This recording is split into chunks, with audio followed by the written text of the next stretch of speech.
सकता है अमेरिका भी कहता है, लेकिन इजराइल और अमेरिका अगर किसी को दहशतगर्द कहते हैं तो जज साहब उसको मान जाएंगे। जज साहब काश के लिख देते कि इंडिया भी एक दहशतगर्द स्टेट है, इंडिया का तो उन्होंने जिक्र नहीं किया।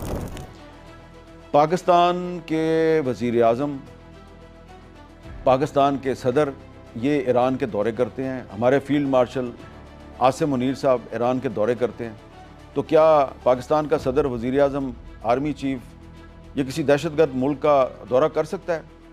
तो आपने ईमान मज़ारी और हादी चट्ठा को एक सज़ा सुनानी थी, और उस सज़ा सुनाने के चक्कर में आपने ईरान और क्यूबा को भी रगड़ा लगा दिया, उनको दहशतगर्द स्टेट डिक्लेयर कर दिया।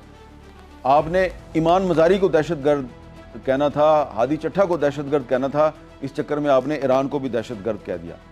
तो अब इसमें ये देखें कि ये जिन जज साहब ने, मजूका साहब जो हैं, उन्होंने ये फ़ैसला लिखा है ईमान मज़ारी और हादी चट्ठा के ख़िलाफ़। अब उनके बारे में इस्लामाबाद हाई कोर्ट के जज साहब हैं मोहसिन अख्तर कियानी साहब, एक और केस में वो क्या कह रहे हैं?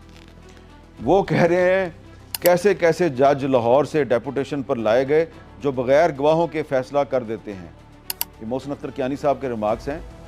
ये एक और केस में कत्ल का मुकदमा है, तो उसमें यही जज साहब जिन्होंने ईरान को दहशतगर्द स्टेट करार दिया है, इन्होंने बग़ैर गवाहों के, बग़ैर